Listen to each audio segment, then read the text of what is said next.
안녕하십니까? 오늘은 제17강 요한복음 1장 43절부터 49절 말씀을 상고해 보겠습니다. 오늘의 주제는 나다나엘과 빌립 그리고 인자와의 중도 관계 사상을 중심으로 이야기해 보겠습니다. 나다나엘, 빌립 그리고 인자, 이 삼각형 관계가 중도 관계의 핵심 구도입니다. 그리고 지난번에는 이제 설명을 여러 가지로 많이 했기 때문에 어떤 경우에는 이해가 좀 복잡할 수도 있을 것 같아서 오늘은 그 이제 내용을 다 지난번에 했으니까 그래서 오늘은 좀 쉽게 대화식으로 다시 편성해서 쉽게 이해가 될 수 있도록 한번 해보겠습니다. 자, 그럼 앞에 부분의 이야기 스토리로 만들어 보겠습니다. 예수님의 지시에 따라서 빌립이 명상에 들었습니다. 얼마 동안 지난 다음에 외부 세상사에 너무 바삐 돌아가는 자신의 자유분방한 마음을 차분히 가라앉혔습니다. 이게 명상에 든다고 해서 마음이 바로 잡히는 게 아닙니다. 실제로 해보신 분은 마음이 1초도 안 가서 막 돌아다니거든요. 이 세상사에 대한 익숙해져 있는 마음의 활동인 것입니다. 요거가 차분히 가라앉으려면은 어떤 사람은 상당히 많은 시간을 해도 잘 안 되고 또 어떤 사람은 빠른 시간 안에 되기도 합니다. 근데 여러분들은 한번 시도해 보세요. 예수님이 이 빌립에게 시도하게 하는 가르침이니까요. 그러자 그의 마음이 안드레와 그의 형 베드로가 체험한 연민과 자비심으로 가득 찬 측은지심의 경지에 도달하게 되었습니다. 그러니까 마음이 분주하게 돌아다니는데 시간이 좀 지나다 보니까 연민과 자비심으로 자기를 사랑하는 마음인 측은지심이 꽉 차게 돼서 어떤 경지에 도달하게 됐다.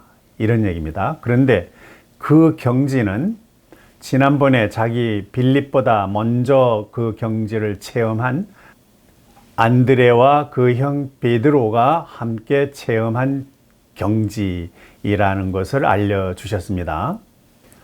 그러자 그 경지에 도달하니까 자신의 고달픈 세상 삶 속에 외롭게 묵묵히 존재하고 있는 또 다른 자아인 나다나엘을 깨닫게 되었습니다. 처음에 앉을 때는 굉장히 분방했지만 마음이 차분해지면서 마음이 자기 자신을 돌아다보는 시간으로 바뀌게 되죠. 이때 가만히 보면은 자기가 왜 이렇게 바쁘게 돌아다녔는가 하는 생각을 하게 되고 그리고 그 조용한 마음 속에서 자신의 하고 돌아다니는 이 분주한 마음이나 생활이 얼마나 힘들고 외로운가라고 하는 걸 본인이 느끼게 되고요. 때로는 그때 가면 눈물이 날 때도 있습니다. 이런 경우에 바로 얘기가 자신의 고달픈 세상 삶 속에서 얼마나 묵묵히 내재하면서 자기를 버텨주던 또 다른 자아가 있게 마련인데 그 또 다른 자아를 나다나엘이라고 했습니다. 그래서 거기에 있는 빌립이 자기의 또 다른 자아, 참나인 나다나엘을 발견하게 되고 그리고 그를 또 깨닫게 됐습니다.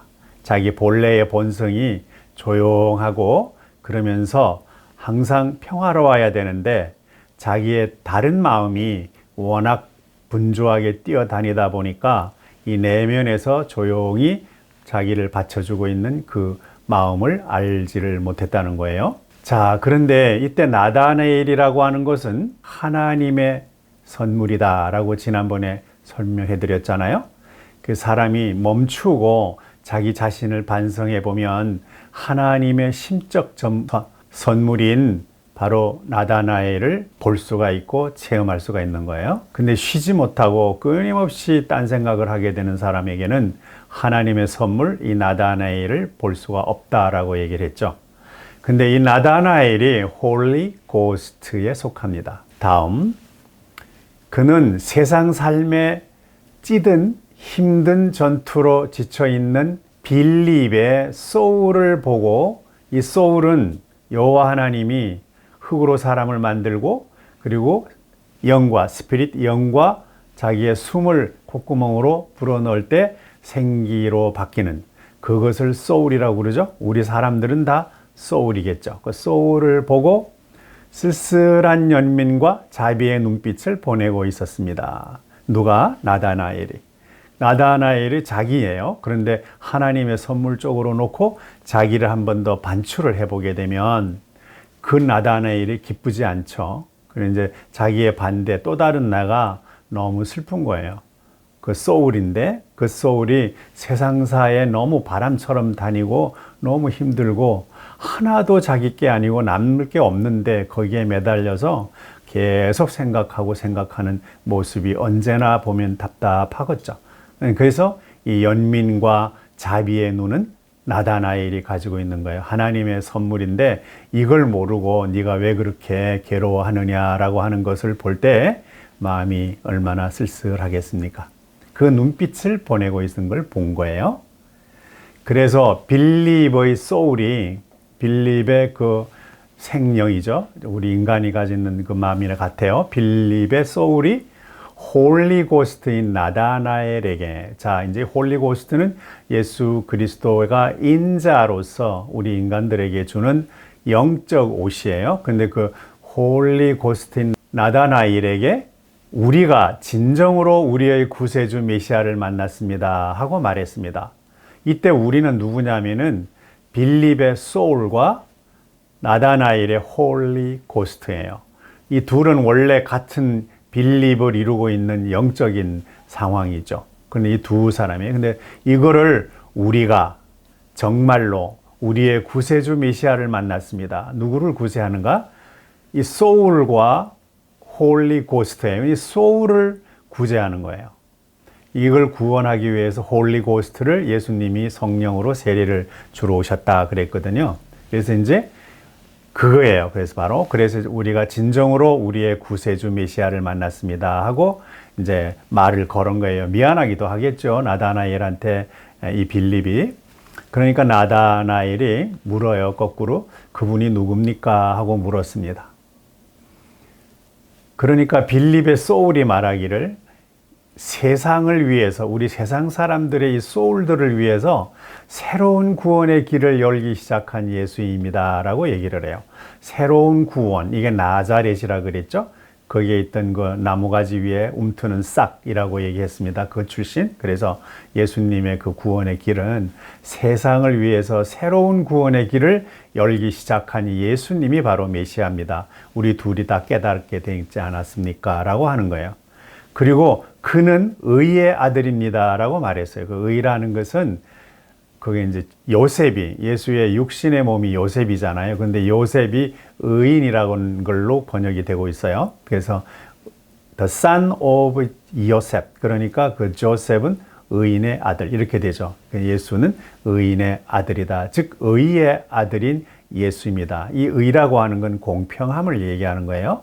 공평하게 해주시고 누구에게도 차별하지 않고 공평하게 해주시는 그것을 의라고 그래요. 그래서 의의 아들 예수 그리스도입니다 라고 말을 했습니다. 그러니까 나다나엘의 얘기가 지금까지도 우리한 새로운 구원 방법이 어디 있겠습니까? 하고 물었습니다. 이 새롭다는 건 예수가 나자렛 출신이다. 나자렛은 새로운 지역. 그랬더니만 빌립의 소울이 함께 가서 봅시다. 그래서 come and see 이렇게 돼요. 하고 권한 거예요. 두 사람이 둘이 같이 가는 마음의 갈등으로 지금 왔다 갔다 하는 얘기입니다. 함께 가서 예수님을 만나봅시다 라고 이야기를 했습니다. 예수가 나다나엘이 자기에게 오는 것을 보았습니다. 그리고 그에 관해서 보라 참 이스라엘 사람 즉 참 사람입니다 라고 얘기를 했어요. 그러니까 이제 예수 한 투로 나다나엘하고 빌립이 같이 왔죠. 그 두 마음을 가지고 이제 묻는 거예요. 자기가 또 다른 자기를 발견하고 그리고 이제 거기에서 이제 묻는 거예요. 새로운 이런 구원 방법이 있을 수 있겠습니까? 라고 한 거예요. 그랬더니만은 예수가 나다나엘이 자기에게 오는 것을 보았습니다. 그리고 그에 관해서 보라 참 이스라엘 사람 즉 참 사람입니다 라고 이야기를 해요. 이때 나다나엘은 이 육신 세상에 빠져 있는 마음이 아니고 참 마음이에요. 하나님 쪽으로 가 있는 모든 인간에게 주어진 하나님의 선물의 마음인 거예요. 그래서 이 마음을 보고 참 이스라엘 사람이다 라고 예수가 얘기를 하는 거예요. 참 이스라엘이라고 하는 것은 보통 우리가 진짜나 참나다, 참나다, 진하다 이렇게 얘기를 해요. 소크라테스가 얘기가 너 자신을 알라 할 때는 바로 빌립이 아니라 여기에 있는 나다나엘이에요. 이게 참나예요. 소크라테스가 너 자신을 알라 이럴 때는 나의 숨어있는 내 마음을 알아라. 세상 마음이 아니라 하나님이 주신 선물인 본래의 마음. 이게 참 이스라엘리티라고도 합니다. 왜 그러냐면은 그 속에는 숨김이 없기 때문입니다 라고 말을 했어요. 숨김이 없다는 것은 속과 그리고 말이 다르지 않다. 마음 속에 있는 그런 말과 말 속에 있는 그 말 뜻이 같다는 거예요. 이런 것이 다르면 히포크레시라고 그러죠. 히포크레시라고 하는 것은 외식한다 그래요. 자기 마음에 있는 것은 싹 분장을 하고 그리고 겉으로 내는 거예요. 마음은 까만서 그런데 표현을 하얗게 하는 거 이런 걸 바로 이제 외식한다 이렇게 얘기를 하는 겁니다. 근데 외식하는 마음이 없기 때문이다라고 말을 했어요. 예수가 그렇게 얘기를 했더니만 나다나엘이 예수께 언제부터 저를 아십니까? 하고 물었어요. 그랬더니만 예수가 빌립이 너를 부르기 전에 내가 무화과 나무 아래 있을 때 내가 너를 보았다 하고 답해 주었습니다. 자, 여기서 그 나다나엘이 예수님한테 물어요. 너는 진짜 마음이 안팎이 같다. 그리고 진짜 오리지널 하나님이 주신 선물의 마음이구나. 누구에게나 다 있는 겁니다. 근데 빌립은 그걸 찾았다는 거예요. 근데 이구나 라고 얘기를 하니까 아니 도대체 저를 언제부터 아셨습니까? 라고 이제 나다나엘이 예수님한테 되묻는 거예요. 그러니까 빌립이 너를 부르기 전에 네가 무화과 나무 아래에 있을 때 내가 너를 보았다 하고 답해 주는 거예요. 자, 이 무화과 나무가 정말 중요한 의미가 있습니다. 창세기 3장 7절에서부터 8절 사이를 보게 되면요. 여기에 그 아담과 이브가 사탄의 꼬임에 넘어가서 이제 선악과를 따먹었죠. 그리고 선악과를 먹고 나서 보니까 자기네들이 옷을 벗은 걸 알았단 말이에요. 그러니까 얘네들이 창피하는 걸 알았어요, 이제. 창피하니까 무화과 나무 밑에 가서 무화과 나무 가지를 잘라서 그 잎사귀로 자기네 창피한 몸을 가렸어요. 여기 있을 때 보았다는 얘기예요.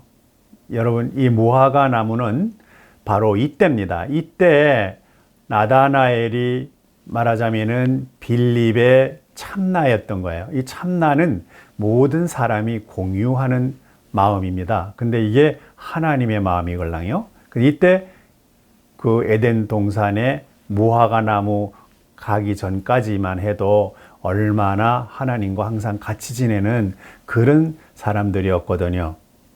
그런데 무화과 나무에 와서 내가 옷을 벗었구나 그러면서 두 사람이 무화과 나무 이파리로 옷을 가린 거예요.